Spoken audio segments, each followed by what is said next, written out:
It is good to be back over here. Been a while. I'm tied up every Sunday morning now, and so it kind of makes it hard for me to get away. But I want to talk to you about, this is going to be my farewell tour. I just labeled it that. We have a young couple that has gone with us on, I think the first mission trip they took with us was 1998. And they didn't have any children then. And they've been back 3 or 4 times. They have a young boy now that's 11, and they have decided to go there and live there. And so it's best for me to get out of the way. And with my wife's health deteriorating the way it is, then she needs me more, and I need to be around home more. So this trip that I'm planning on making, we haven't got dates set down. I anticipate August. Borders are still closed because of COVID. They didn't have COVID all the way through up until about 3 months ago. And one of the members of Parliament went to another country for a conference, came home, and he didn't quarantine. If you could go over there, if you were a Vanuatu citizen, you could come from another country, but you had to quarantine 14 days at $150 a day. So he didn't do that because, government's about the same everywhere, I think. They just pretty much do what they want to do. And he had COVID. So since in the last 3 months, they've lost 13 people to it. They now have about 80% of their population vaccinated. I don't believe it's that high because they don't know where all the people are either. And I mean, there are people in remote places. When I first started working with Brother David Bennett in 1996, and I was a little bit worried about it because I didn't have a clue, where most of you don't have a clue where Vanuatu is. But you can see on the map that it's close to Australia and New Zealand. And you kind of know where that is, even though you may have never been there. But if I wouldn't have blown it up, you could see you really wouldn't be able to tell where it is. It's approximately, give or take, 60 to 70 islands that are inhabited. They estimate around 250,000 people. There's 108 different languages. So on the island of Tana where we work, there are 7 languages, and to those 7 languages, there's 13 dialects. So it makes it really hard. They have a pidgin English. Some people don't even know the pidgin English. Before our missionary died, we were able to get Wycliffe translators to send a translator in to do a language on the south of Tana that had never been written. It was only spoken.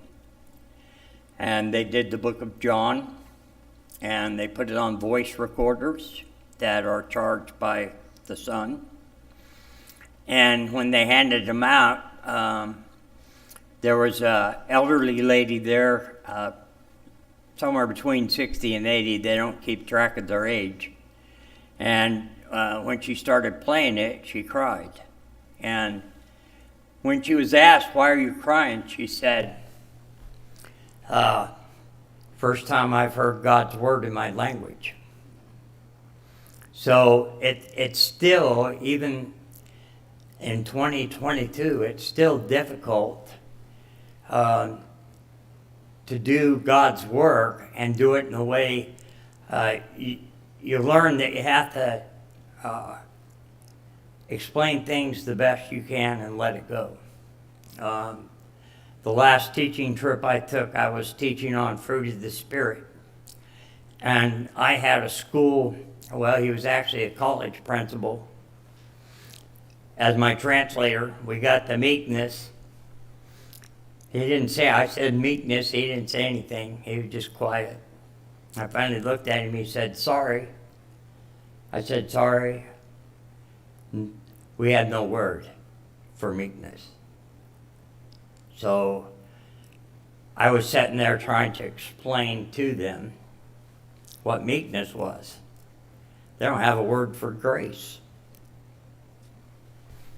So how do you explain grace to most people that don't have any kind of an education? The only thing they know is what they've been taught in the villages that they live in, which is very basic.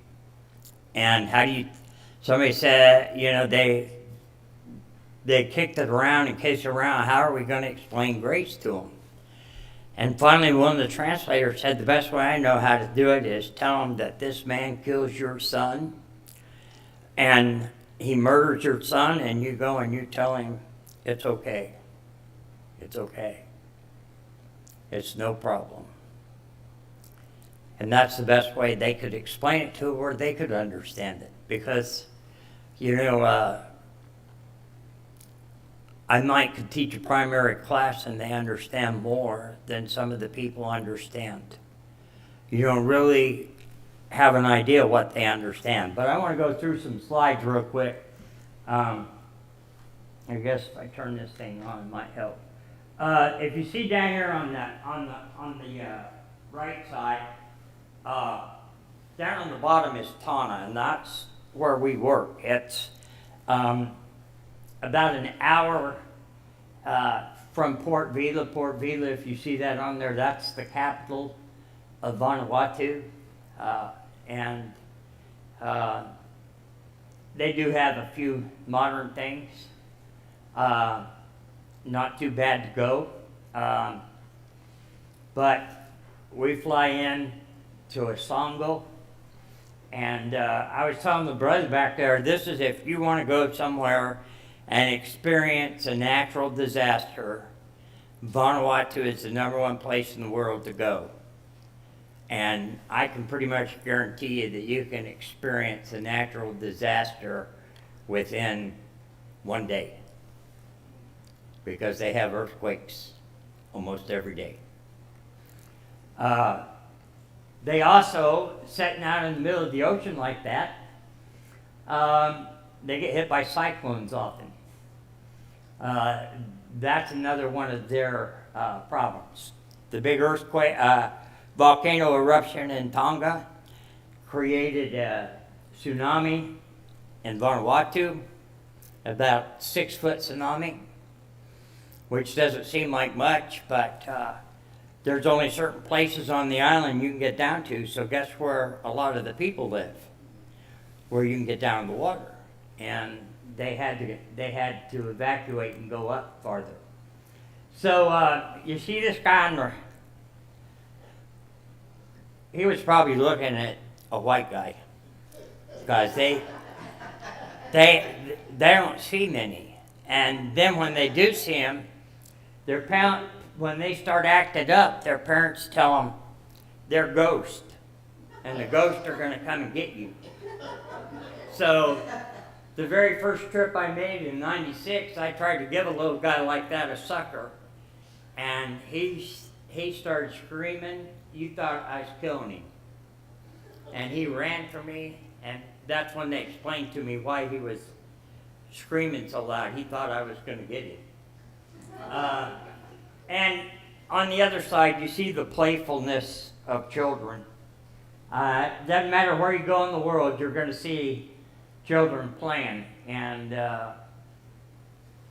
they know missionaries have taught them London bridges, Ring Around the Rosie.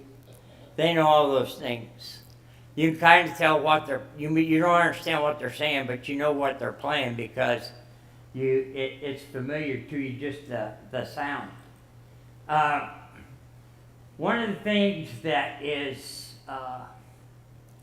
specific about Tana, it's the most custom-oriented island in the South Pacific. They still hold customs that they've done thousands of years ago. This one in the front, that front row, those are all young boys, and this is the coming out of a circumcision custom. So that's why they don't look real happy. But they've been 90 days. They can't be around any women for 90 days. So they build kind of like a huge wall around the area where they keep them 3 times a day, either their father or a prominent man, in maybe an uncle or somebody that's prominent to those kids comes in and feeds them 3 times a day. And at the end of 90 days, then they get all dressed up, and they have, I was there for the first time in 2013, and first time that usually white people don't get invited to customs, but I got invited. And when they tear down the walls that are separating the boys from the women, they built them with coconut limbs, huge limbs. And they pile them up and they have a big bonfire, really big bonfire. And they run around and light all the banana trees, the dead leaves on them on fire, so you got torches all throughout the bush going off. Then they go down to what is called the Nakamo, which is kind of like City Hall, a very, very rough version of that. And they dance all night. And there's always one group out there, never, when it comes time for one group to kind of stop, another group goes out there and 2 groups are going at one time, and then one stops and they come out, and it goes on for 24 hours. They never stop. And it's celebration. The celebration is that this is the first step into manhood for these boys. And it's a big thing for them. Up in the top corner is celebration of women. I don't know if you can see that they had this one woman in the center looks like she's got a bag, and they make these. They're like kind of like a pillow. They're sealed all the way around. They weave them, and they get out there and they smack those things. And when they smack them, it sounds really loud, and it's a loud thing. And there might be 700 or 800 women out there at one time. And for them to be out there to take part of this women's celebration, they have to bring a pig. I couldn't find my picture of the 300 pigs lined up, but they, at the last day of the celebration, they cook all the pigs, and they have a big feast. And these guys up here in the top, I really don't know what they were going to. It could have been a circumcision, it could have been Woman's Day, but these customs are what have been there for thousands of years. Some of the things change, but most of the things remain the same. So here's one of those natural disasters that you can experience. You can actually go up to the top of the volcano. You can look down in, and this is what it looks like. And you go at night, and so when it blows up, and it will blow up, it's really loud, and it gets real bright, then it gets real dark, and you start hearing all these little, like, rocks hitting the ground around you. And you're thinking, that's probably lava, that could be hot. But this volcano has been active. It's the world's most accessible active volcano. And there are times that you can't go up there. But you see the ash plain, all of the villages that we work with on the east side of the island, they can't grow gardens because of the ash that comes off of the volcano. Sulfuric acid blankets the plants and it kills the plants. It just annihilates them. So a lot of them have to go completely across the island, which the island's only 6 miles wide, but to get to the other side it's about 20 miles. And we'll look at the taxi service here in a minute, but this is something everybody has to go see when they go. We've taken, I know, well over 500 people there, and this is one of the things they remember the most is going up there. There have been a few people that have fallen in. We haven't had any of ours fall in, but there have been. There's your taxis. So this is on the west side of the island. The dirt's white.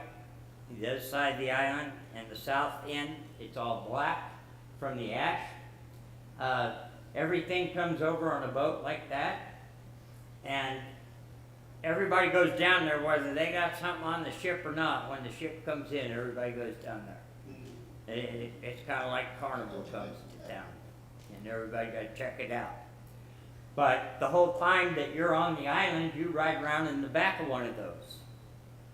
So when you get out of that, at the end of the day, your teeth are black with ash, your hair's all gritty, and I took one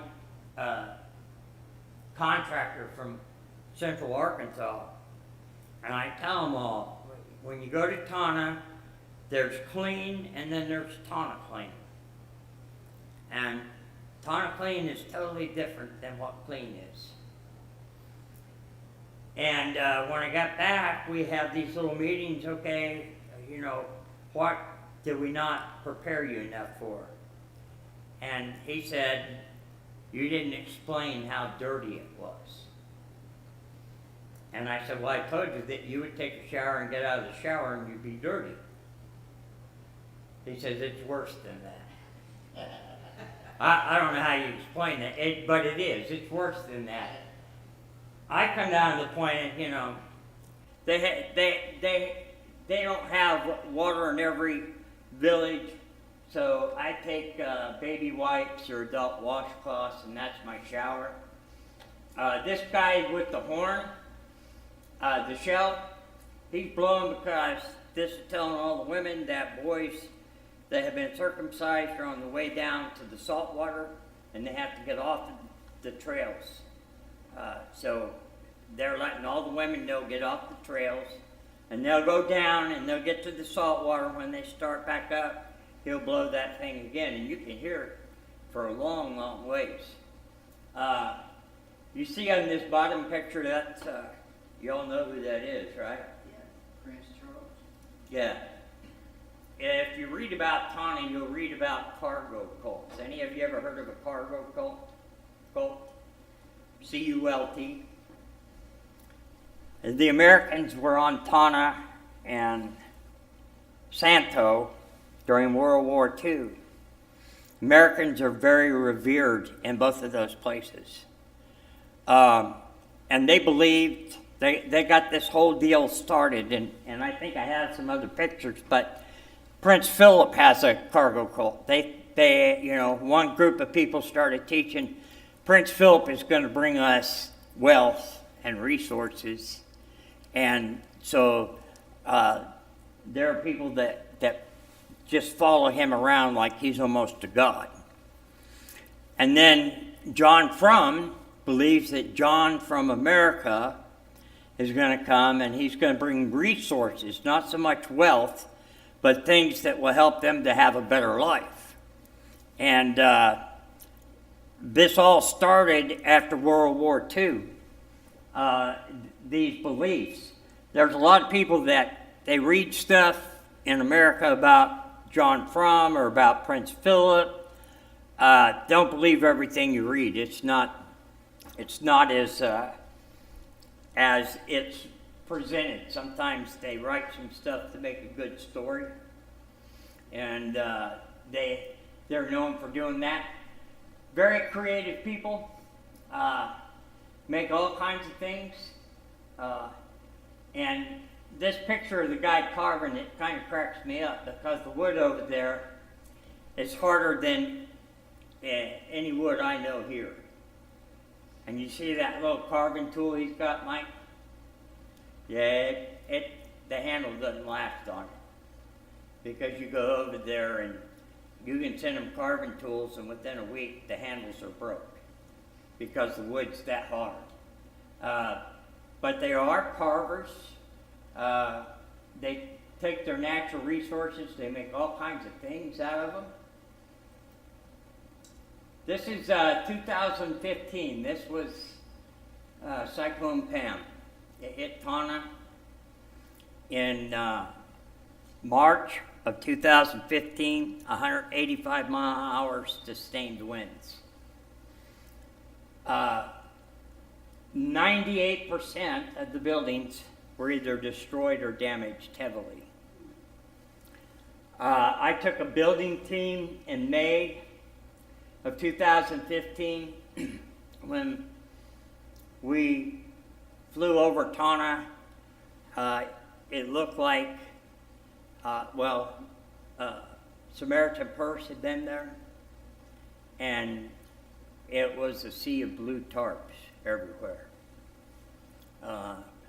And Samaritan Purse, I have to say, they do a fantastic job with getting help out to the people, and they're very disciplined that every dollar that comes in for help outside, that's where it goes. It doesn't get spent in other issues. But this just destroyed, an area that normally you wouldn't be able to see the mountains in the background. Down in the bottom corner is banana trees. It destroyed all the banana trees. It destroyed all the citrus trees. It destroyed all the papaya trees. It destroyed most of the breadfruit trees. And a lot of the coconut trees were destroyed. And if they weren't destroyed, they didn't have any coconuts left on them. So, banana trees, it's going to be, once the cycle goes around, it's going to be at least 11 months before they have bananas on them again. Orange trees are going to have to grow back out. Citrus, they're going to have to grow back out, and it's probably 2 years. I'll show you a coconut tree that I planted in 2015, and where it was at 2018, 3 years. It takes about 7 to 11 years for a coconut tree to get where it puts off coconuts. So it's not a fast process. So most of the things that they depended on were gone and destroyed. And it looked just like this when we went in May. We went towards the end of May. When you go, you get welcomed into a village like this. You see they've built kind of an archway that you come in, and it's kind of hard to tell, but they have, they take and make posts that will have flowers wrapped around them, or leaves from various bush plants, and they march you into their village. And it's a big thing for visitors to come. Some of these villages, they don't ever see white people unless they come down out of their village and they go to market. And back when we first started going, we went into villages where they had only seen our missionary and nobody else. And I remember taking a nurse into one village, and she had really white blondish hair, and they were just mystified by her hair because they had never seen anything like that before. And but they still don't want anything to do with you because they're still afraid of you. These are men that I have worked with over the last 15 years. The guy down on the front, on the left-hand side with the American flag shirt on, that was my right-hand man there. And in 2019, we lost him. He went to the doctor on Tana, and he was hemorrhaging blood. They flew him immediately to Port Vila, and this was when COVID started. Everything hit at one time, and he was the guy that I could always count on to put everything together. And I don't know what we'll do, but I'm sure God will raise one of them other men up to take his place. This guy on the right is the chief in that village. That red and gray building back there that you see, that's the Tana Hilton. And if you go, you get to stay in the Hilton, if you bring it. If you don't bring it, you don't get to stay in it. But he's the chief of the village. He's the first one that invited Missionary Baptist into the village, anywhere on the island to teach. Very first place. It's called, this village is, I can't tell you I never had learned the language names, but the name I can pronounce, they call it Erit. The guy on the other side, the black guy, not the white guy, the black guy, that's Pastor Peter. And I went into Pastor Peter's church, and it's the only church I ever went in and I didn't hit my head. Because he's taller than most Nevons. And so the support that came across in the middle of the church, it bowed up like that. There's only one that was that way. And I said, now I know why it was that way, because you're taller than me. And I didn't hit my head. I hit my head every trip probably a dozen times at least.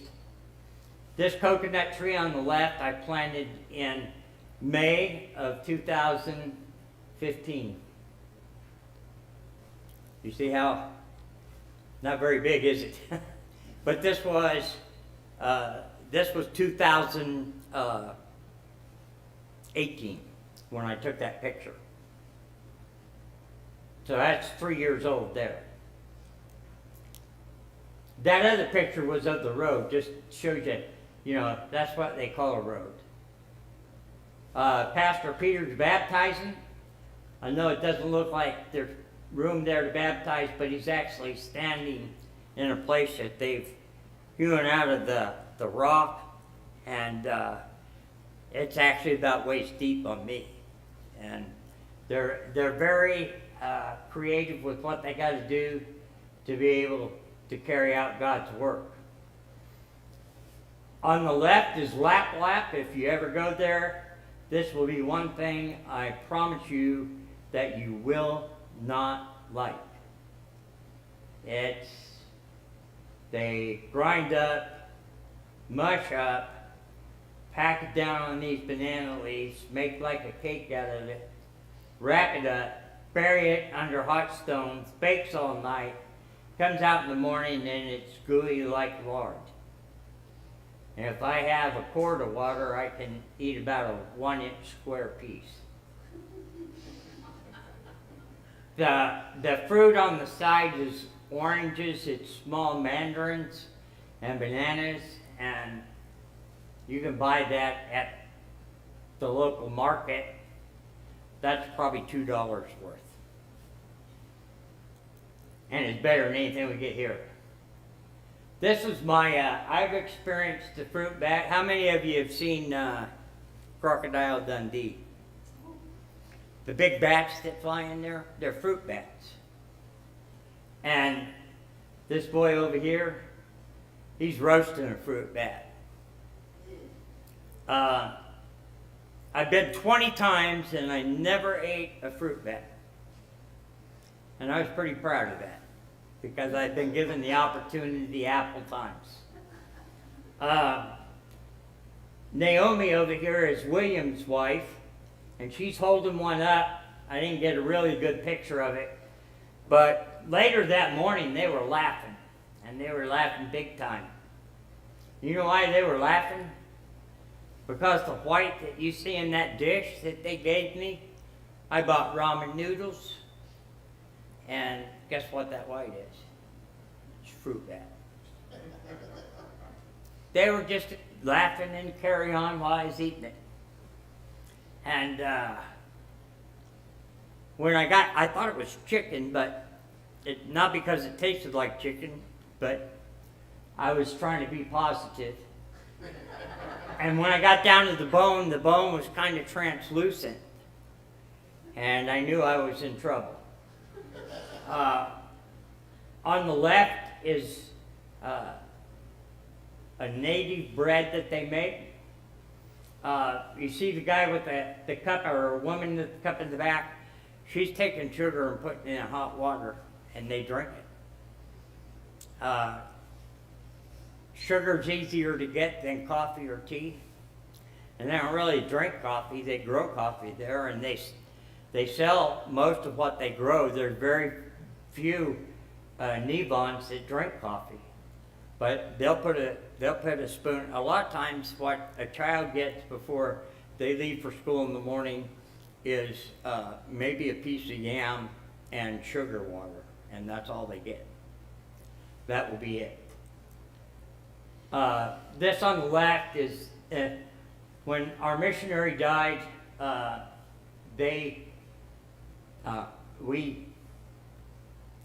He wanted to be buried there, but there was no way we could get that to happen. So we took his personal belongings. This is the first area that he worked in. It's called King's Cross. And the last area that he was in, we had another, we buried some of his things, and they don't mark graves. But because of what he did and what he means to the people, they did this. And the 4 white pieces are PVC pipe, and on special days they'll have flowers put in there. But if you go to Tana, there's a lot of Davids and there's a lot of Bennetts. They named their children after him because he lived like they did. They had a word for him, and I couldn't pronounce it if I had it written down in front of me. But it basically meant that he was a white man that lived like they did. And he didn't have to have anything better than what they had. And I think he lied. He said he liked the food, but I don't think he's telling the truth. This is what a church meeting looks like. Usually you don't get, you see all the men are pretty much around the outside edge, and the women and the children are on the floor. And they decorate the inside of their building. This is a building that we rebuilt in 2015 after Cyclone Pam came through, because the building we had there was totally destroyed. It was flattened. These 3 girls on the left side are 3 girls that, Mary was just a baby the very first time I went there. She's probably 20 now. Rosie in the center, she was named after 87-year-old nurse that I took there that did better than the 25-year-old nurses did. You couldn't slow her down, so they named Rosie after her. And I can't remember the other girl's name, and I think because she has a native name and she didn't have one that I can pronounce, so I probably don't remember. The right is the kitchen. That's where all the food's prepared. Yes, it's outside. The left is a building that Pastor Peters led his church to build. You see they got a light on it? It's got solar lights in it. They did this all on their own. This building on the right, it's hard to kind of see, but this church did this all on their own, and it was setting like that, and they couldn't get the money together for the roof.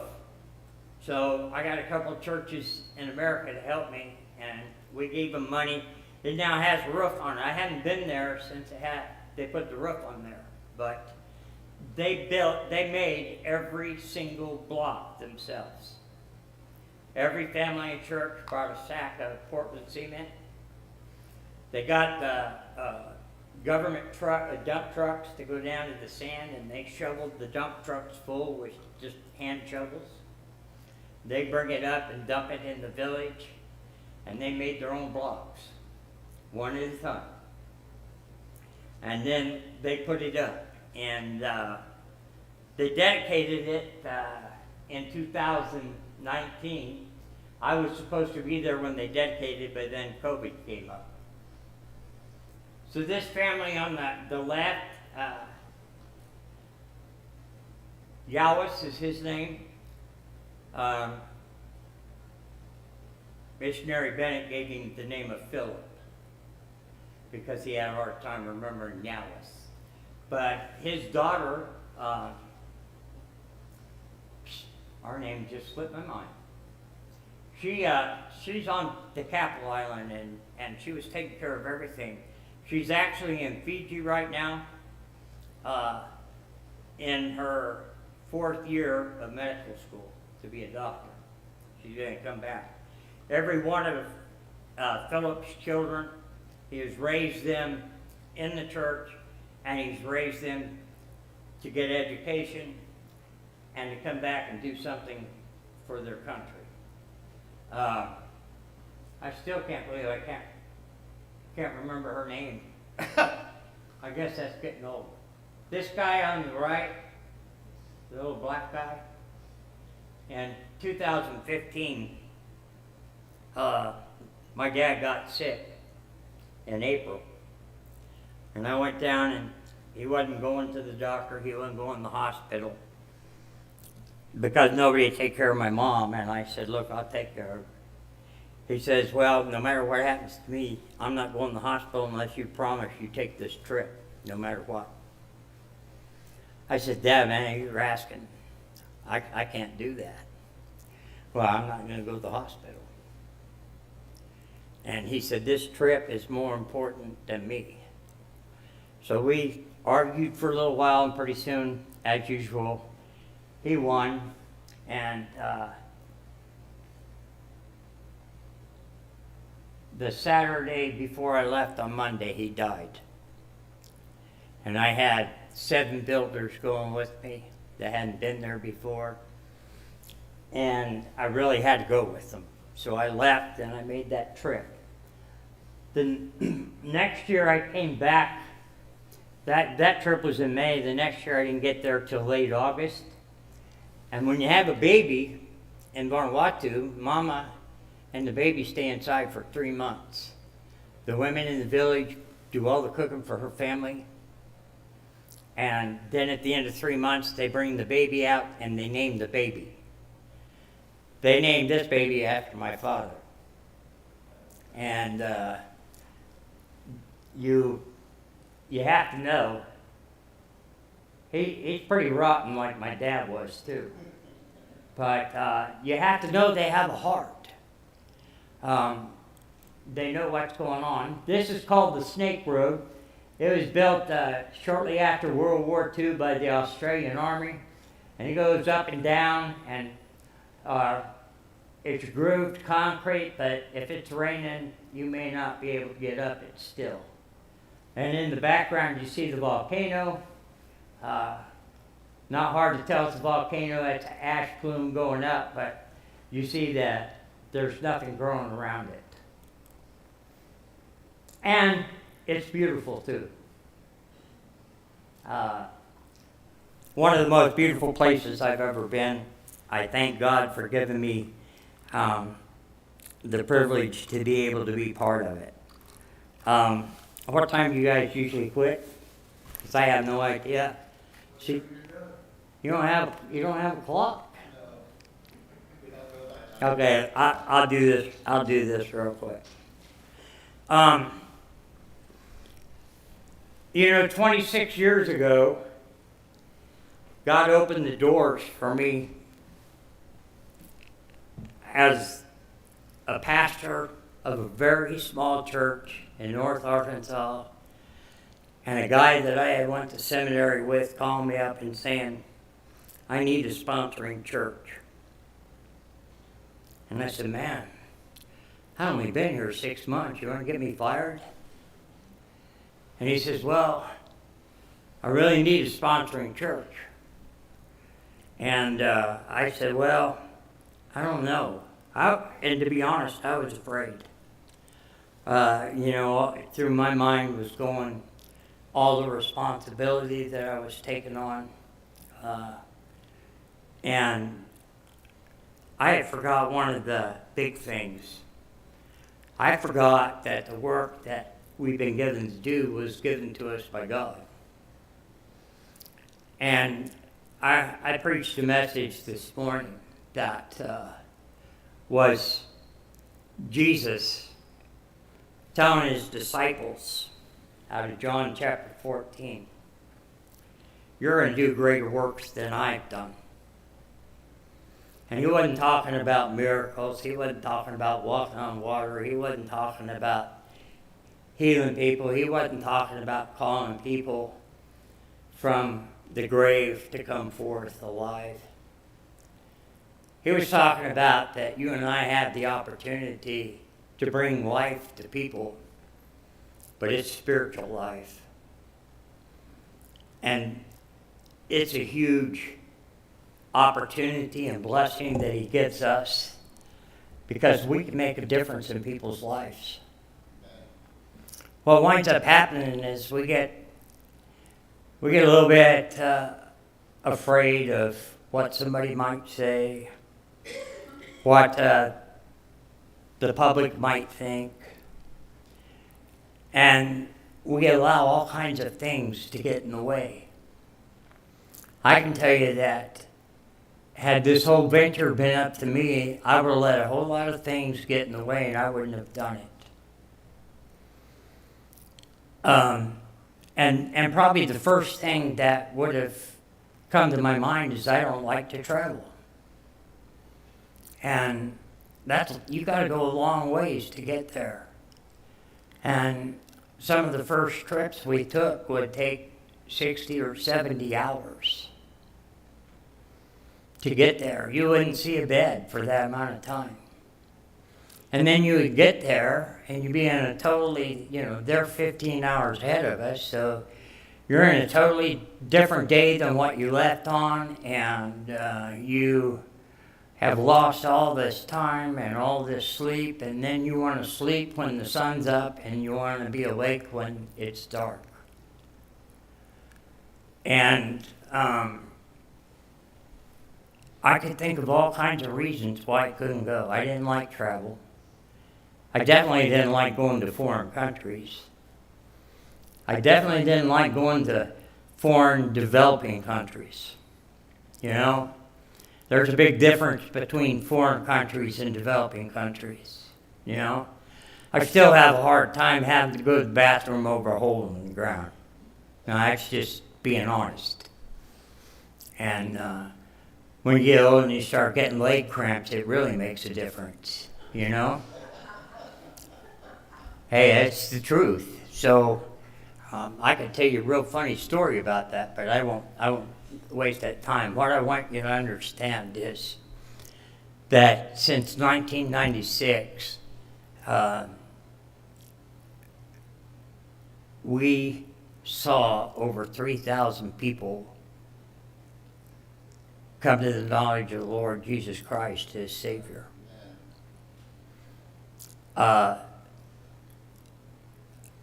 all of those excuses that I used, God just, I baptized people in the Coral Sea.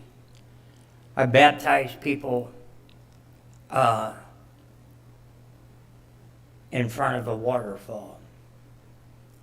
I baptized people with a huge stone right behind me, and the only deepest spot in the whole, whatever you want to call it, creek, stream, whatever. And I had the opportunity even to say, we had this one village, and they had water, but they were a long ways from the ocean, and they had a whole bunch to baptize. What are we going to do? I said, well, we'll just dig a hole in the ground. You got water, we'll just dig. Well, the ground there, the water just goes through it, it don't hold it. So I said, well, we'll get a tarp, and we'll put a tarp in there. So we made our own baptistry. And we baptized 21.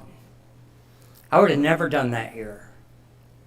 I'd have never had the opportunity to baptize in the South Pacific. Never had the opportunity to preach the gospel to people that I wasn't real sure they were understanding what I was saying. But Jesus said, He told His disciples, and He tells us, if you believe in Him, the works that I do, you're going to do also, and greater works. Greater works. Do you realize that on the day of Pentecost, there were more people saved on that day than were saved during Jesus' earthly ministry? One day, one message. I know at times in the nation that we live in and the way society is going today, it's easy to get depressed. It's easy to want to just give up. It's easy to say, what's the use? What's the use? Why should we even try? People don't care about God. They don't care about the Lord. They don't want to hear about it. Folks, we have millions of people that are dying and going to hell. And they need to hear the gospel message. And it's a message that changes lives. It's changed my life. I'm sure it's changed yours. Let's not keep it from changing other people's lives. Let's share it. Let's share it in such a way that, in my day growing up as a young Christian, we were considered Jesus freaks. Any of you remember that? Some of you that are my age remember that. Yeah, we were Jesus freaks. If you talked about Jesus at school, you were a Jesus freak. If you carried your Bible to school, you were a Jesus freak. But you know what? Jesus freaks led a whole lot of people to the Lord. Jesus has already told us we're going to do a greater work. But to be able to do a greater work, we got to realize that the fields are white unto harvest. We don't have to go out there and plow them. We don't have to cultivate them. We just got to go get the harvest. And it's ripe and it's ready. But the harvest won't come if we don't share it. The Lord's churches ought to be full every single Sunday. I told them this morning, and I like to tell them this, we ought to be out there making such a difference that you can't have your reserved spot in the church. That when you come in, every time you come in, you got to find a new place to sit because somebody new is sitting in yours. That's the way it ought to be. But it's not going to be that way if we don't do something about it.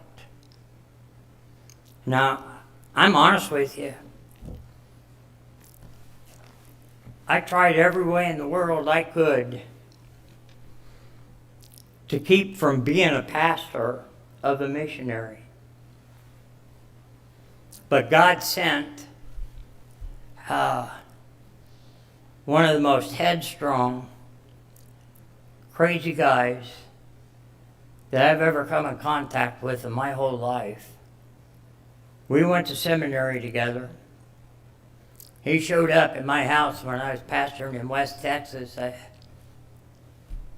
was like, I wonder what he's doing here.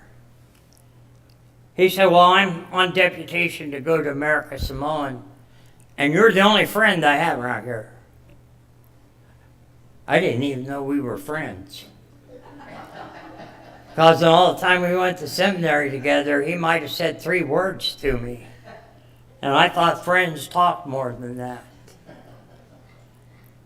But you know, God sent me a guy that lived like the people that he worked with. And they loved him. And they would often tell me, he may be white, but he's one of us. And you know what? Sometimes we need to be a little like them to win them. I'm not saying we got to go all the way over there. But they got to know you love them. They got to know you care. I appreciate you all letting me come tonight, and I hope that I didn't go too long for you. And does anybody have any questions? Or did I do such a great job nobody has them? Or you're all ready to go home? Did you say you're planning your last trip over there? Yeah, this probably August is going to be my last trip. I'm trying to raise enough money for my grandson that's with me tonight to go with me. I offered it to my other grandson, and he didn't want to go. But he may want to go now, I don't know. But I want him to go because I want him to be able to see. He grew up with knowing our missionary, and when our missionary was paralyzed and lived at our house, when the boys came in from school, I think they were probably in 1st and 2nd grade, they would go in and watch cartoons with Brother David. They call him Uncle David. But they would watch cartoons with him every day. And I want him to be able to go and see the work that can be done when you do it God's way. It may not be fancy, and it may not be what we're used to. But God has done some miraculous things. And I'm in the midst of writing a book. When I get it done, I'll let your pastor know about his life, because he truly was the modern day Apostle Paul. I could tell you so many funny stories. Some serious stuff. There are 7 types of malaria that you're exposed to in Vanuatu. He had all 7. He had dengue fever, which there's no cure for it. You just either die or you get over it. He got over it. There's all kinds of things that he did. He was a risk taker, and he didn't scare easy. Brother Mike?